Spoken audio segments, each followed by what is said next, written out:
And welcome to another Mailbox, where this week a lot of these statements and comments and questions are mostly about the future leadership of the Alliance and the Horde.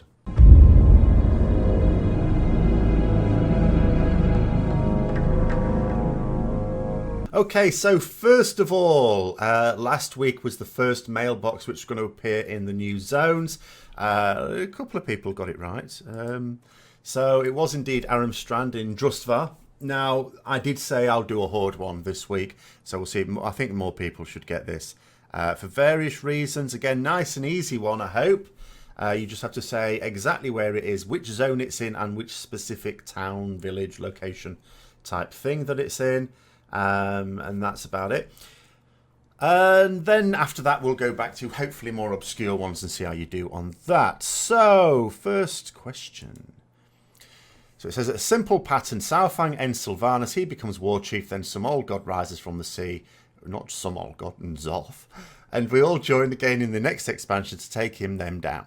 We get the same boring grind, and Des will throw out the Azerite system and replace it with another more dumbed down grind system instead of just keeping it like the artifact weapons and improving it.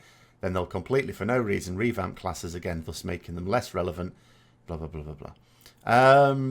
Oh dear, I thought I was cynical. So, well, first, let's pick one thing at a time. Saurfang and Sylvanas. As I say, I've already put my colours on the mast there. I've already said what I think is going to happen, and I don't think anyone's going to take Sylvanas down. That's not to say that I think she's going to stay as she is either. I think it's something else, and I've said what that is.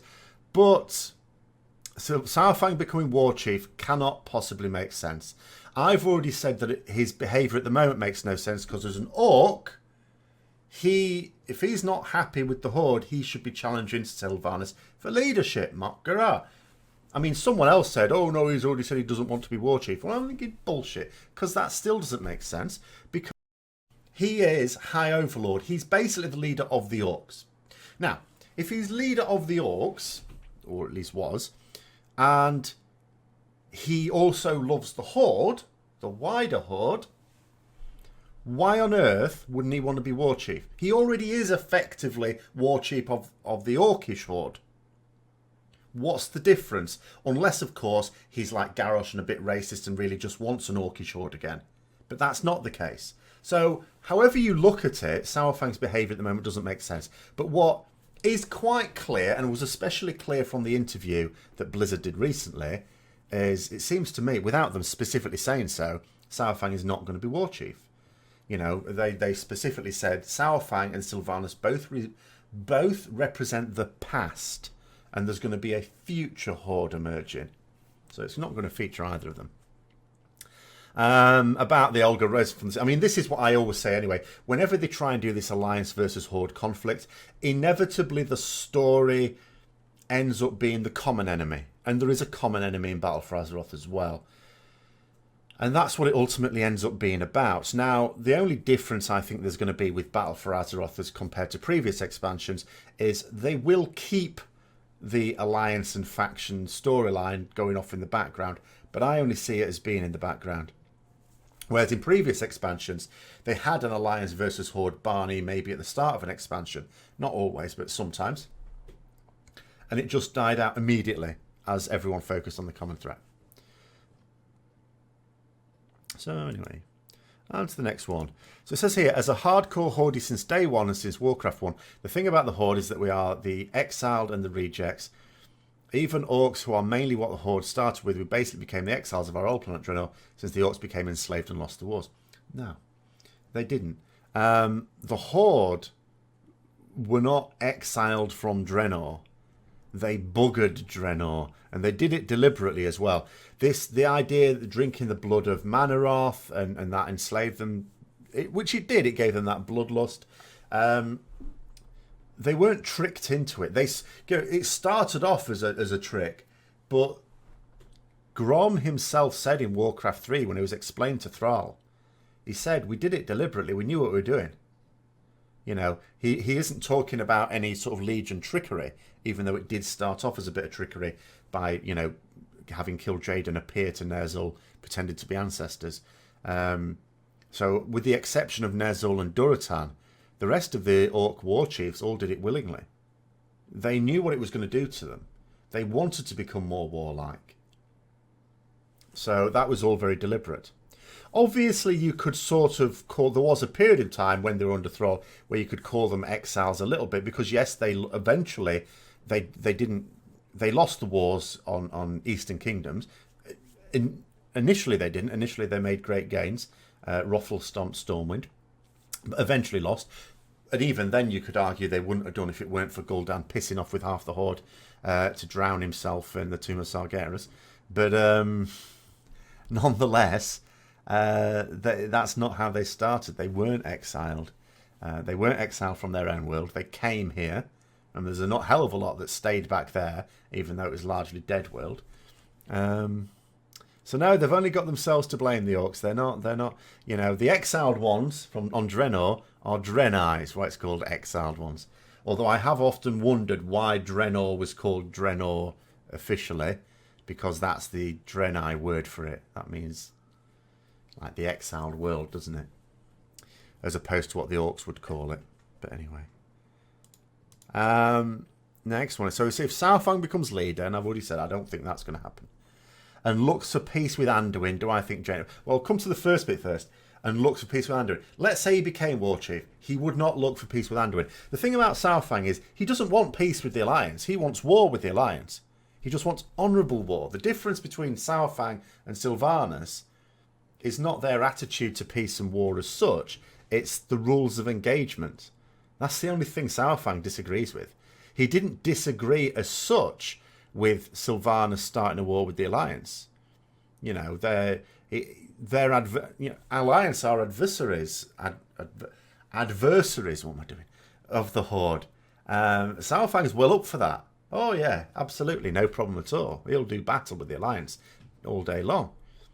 He just doesn't like certain things being done. He doesn't want innocent. I mean, we got that from the scenario. He doesn't want innocents killed. That's why he got us to go round, if you're a Horde player, and actually rescue Night Elves. Say to them, look, if you're not actually pointing a sword at us, you're a civilian. We don't want to hurt you. You just go there. That's safe. You go over there. And we only had to fight the ones who were raising arms against us. He didn't like the use of the Blight at Lordaeron or anything like that. Those are the things. Those are the differences. It's not that he objected to the war itself. So he wouldn't look for peace with Anduin. He would, you know, absolutely do war. Orcs need war. You know, it's often been said that orcs need war. Even after they killed Manoroth, it's still a thing about them. But let's say peace broke out for some reason. Because also I can't... Let's say Anduin took the opportunity and just unilaterally declared peace. I'm not sure I would see Saurfang pursuing the war as such, because that part of it might be considered dishonourable against an opponent that's not really fighting back. Do I think Jaina would accept it?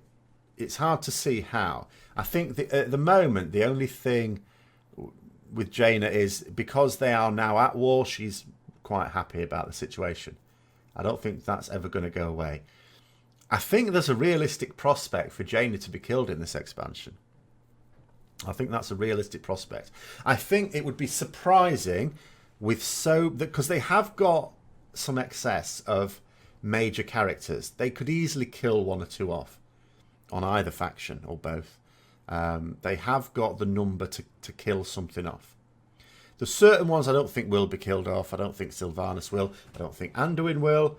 But Jaina could be. Illyria could be. You know, Saurfang could be. I think there are some on both Horde and Alliance that could be killed off. And I think Jaina would be one of them. But I don't think we'd ever get to a point where she would accept a peace between the Horde and the Alliance. And it may be that, you know, with whatever Blizzard have got in mind, they've clearly got something in mind with this faction thing. That the opportunity will never need to be approached again anyway. And it says, to fight an enemy already on its knees making a twist on BFA, with the Alliance ending up being the side without compassion. Well, I mean, it's not just Jaina in that boat as well, is it? It's Tyrande. Tyrande's already a bitch. She's always been a bitch. In Warcraft 3, she killed her own people because they wouldn't do what she said. You know, when she was ordering the release of Illidan, Malfurion said, no, you shouldn't be doing that. In fact, he went stronger than that. He went, I forbid it. And Tyrande went, I'm not listening to you. Then she went over to the guards for Illidan and says, release him. And they went, no. So she killed them. So she's always been an unpleasant character. You know, when it comes to like wicked characters in the Alliance, it amazes me how people point at this and that, most of which were either not in the Alliance or were just dicks rather than straight out evil. And no one ever seems to point to Tyrande. She's horrible. And now she's got an especially strong reason to be hateful towards the Horde. So she, you know, and they were talking in that interview about the Night Elves having to re-establish themselves and rethink their place within the Alliance and stuff like that. You know, if anything's going to kick off, it's Tyrande, in terms of a lack of compassion on the Alliance side of things. Next one. So it looks like High King Anduin is going to become canon, which might confuse people. What it means at this point is there's a story which is one of those things that isn't definitely canon, but it's not definitely not either. A bit like the Medan thing, which we sort of know now isn't, I guess. Where Velen has this prophecy of Anduin leading an army of the light against the void. And it may well become... I've always thought it's been one of those ones where I don't think Blizzard will ever do anything to contradict it. But at the same time, it happens when Anduin is an old man. So it's not something that would ever happen in World of Warcraft. You know, if they ended World of Warcraft and there was another Warcraft game in the series and that took place in the future, maybe then. But, you know, in the here and now, you know, you can't even imagine, even if the game went on for another 10 years, it wouldn't happen. He's only a teenager. You know, World of Warcraft has to go on for about 60 years before that can happen, or 50 years or anything, something like that. But it says the future of the Horde and the Alliance is to become one faction united against the armies of the Void Lords. Velen's vision will come true, possibly, but not. I don't think in World of Warcraft, because this is supposed to happen sometime in the future, where he'd better be a paladin. By the way, none of this priest in armor because he's a special character nonsense. I'm all right with that at the moment. But if he's going to be leading an army of the light, he's not displacing one paladin without being a paladin himself. That's not happening. No. Next one. What are the odds a faction will shift towards democracy rather than war chief appointment or royal lineage? 0. I bloody well hope. 0. I mean, of course, it's always said that leaders lead by consent. So even in the monarchy, there's always sort of that element to it. But good God, how cringy would it be? Do you know what? This question reminded me of the Star Wars prequels. Do you know the most cringeworthy thing in the Star Wars prequels? People keep talking about Jar Jar Binks. No. The worst thing, the thing that really made me shrink within my cinema seat when they did this, was in, I think it was part 2, where Amidala revealed that her being queen was a democratic process. It was like a title. And worse than that, it got even worse. She said, when my second term was over. So they're basically making it an exact mirror of modern US presidency, where you're limited to 2 terms. It's like terms for a queen. I thought, oh my God, this is embarrassing. Dreadfully embarrassing. And it would be in this as well. Absolute nonsense. But... I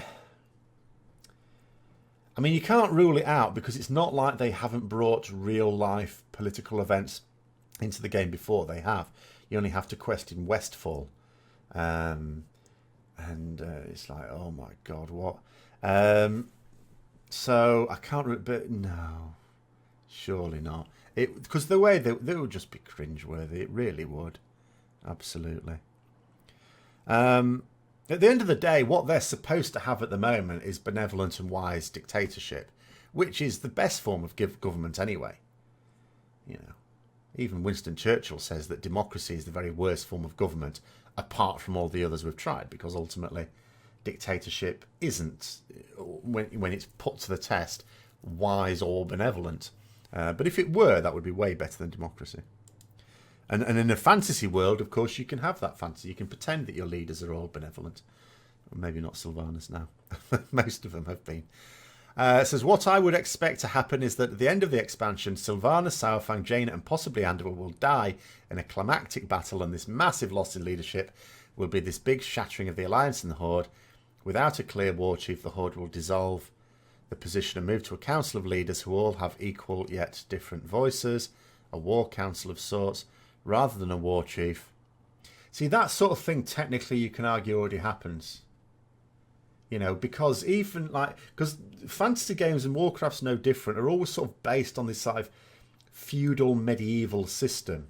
And it's no different here. And in such a system, the king, you know, in medieval times was never an absolute ruler. Not really.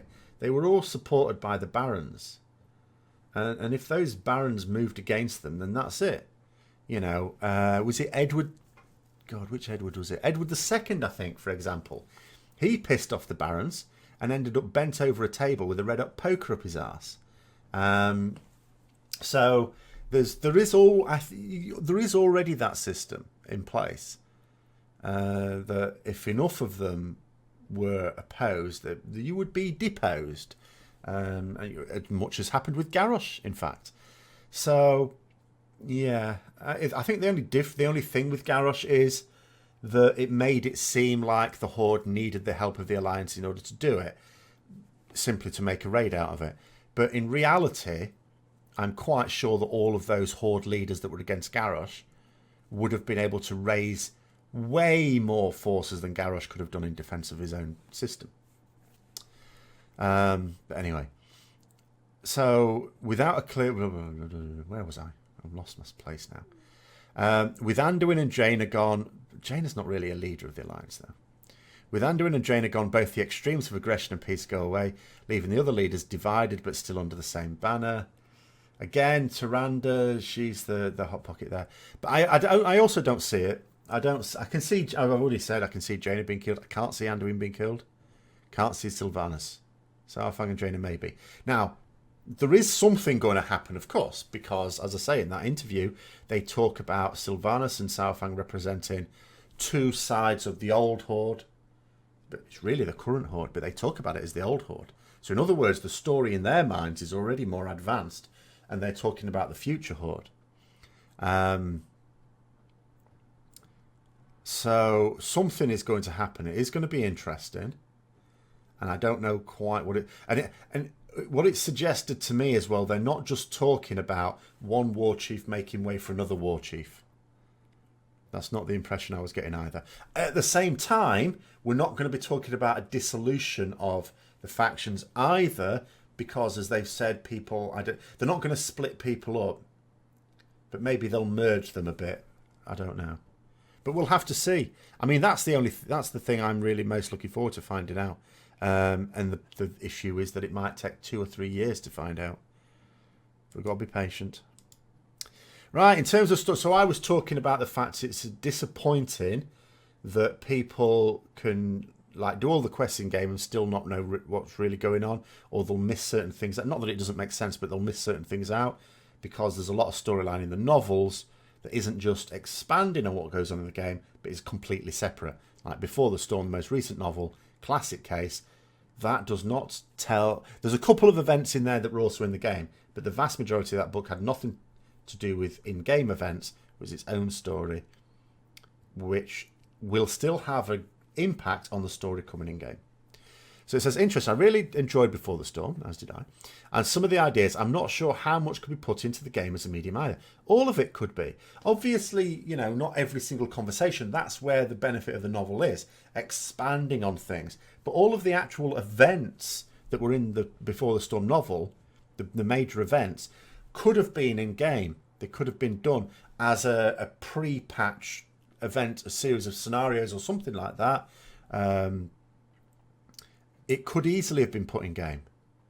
Obviously, you then embellish it in the book. I'm not, as I say, there's certain aspects of the book that wouldn't have been necessarily put in the game. You find out about those in the book, but the the major events, the idea of trying to organise this picnic between, you know, members of the Alliance and the Forsaken, you know, stuff like that could have been done as scenarios.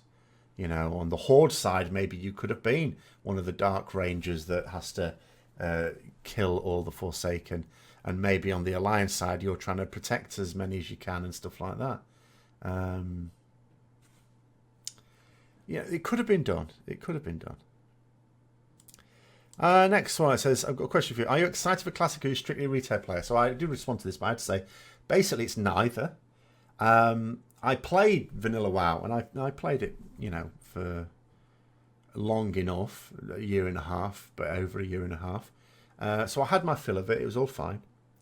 And I'm glad the game moved on. But there were things that I think would have been better if they'd have been retained. I did think to a certain extent, when Blizzard have progressed, they've thrown the baby out with the bathwater.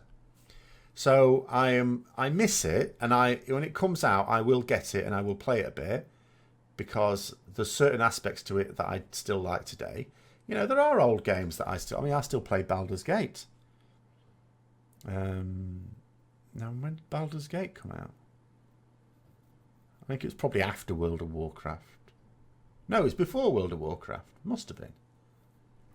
Yeah, God, yeah. So,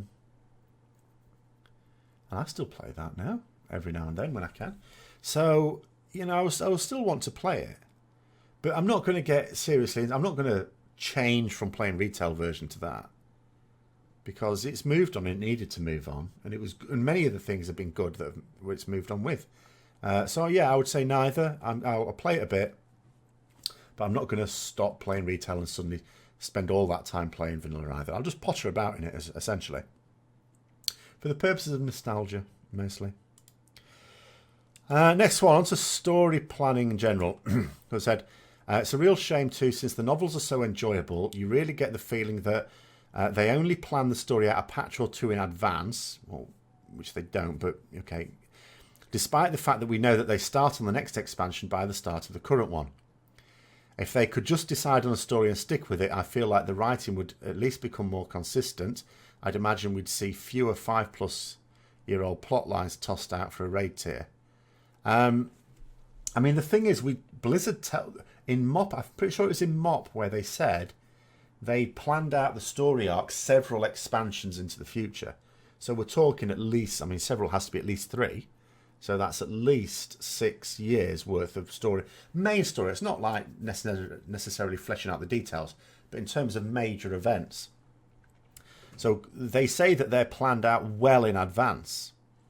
So yeah, I totally agree. The fact that you would have last minute changes that especially make less sense, such as with the burning of Teldrassil, is for me baffling. And it can only be indicative of someone in an executive position, I've already said this, interfering.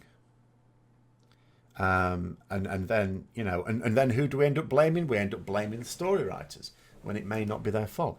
A bit like sometimes you can end up blaming class designers for certain aspects of class design when it's not necessarily their fault. They've had something imposed upon them, often at the last minute where they don't have then time to make it work, if there was ever any possibility anyway.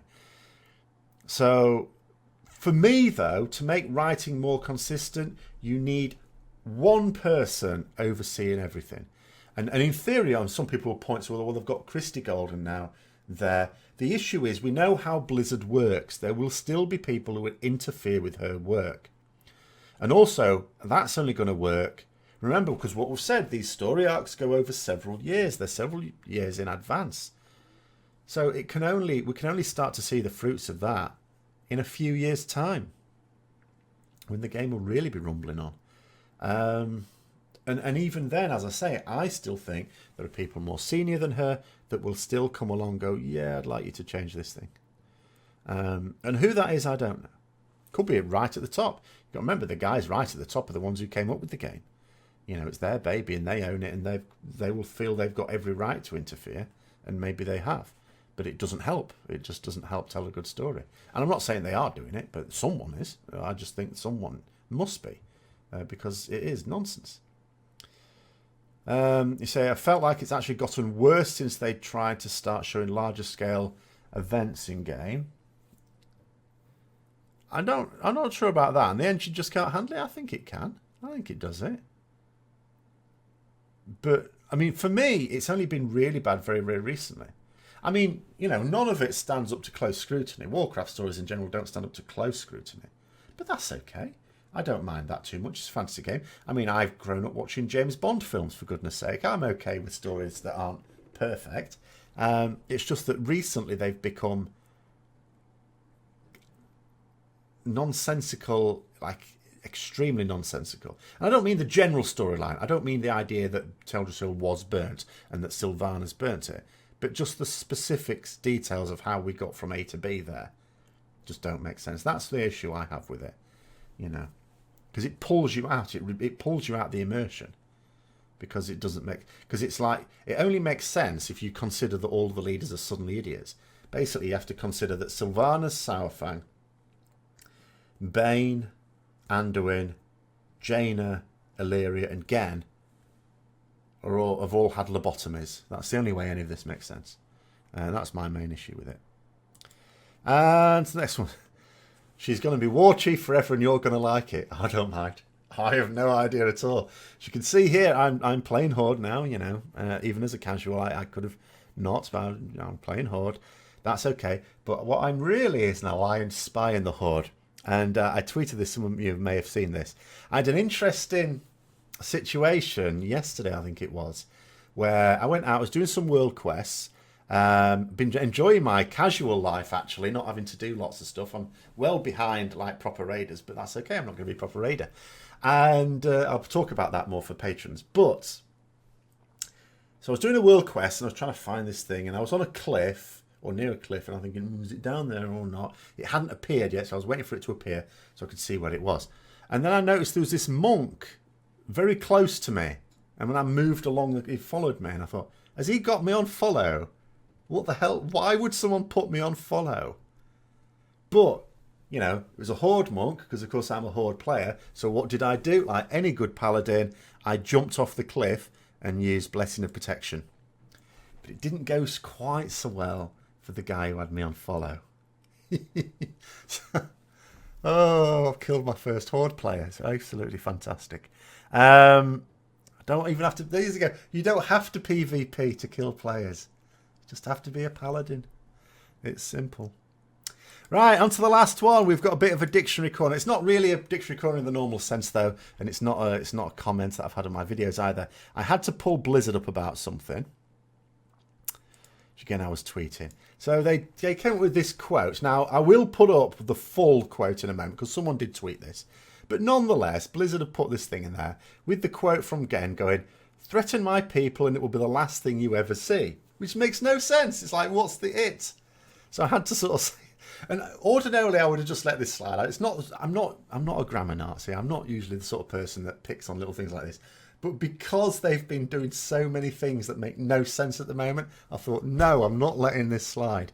So I had to reply by going, it makes no sense that he could say, "Threaten my people and it will be the last thing you ever do," or "Threaten my people and I will be the last thing you ever see." Those would both make sense.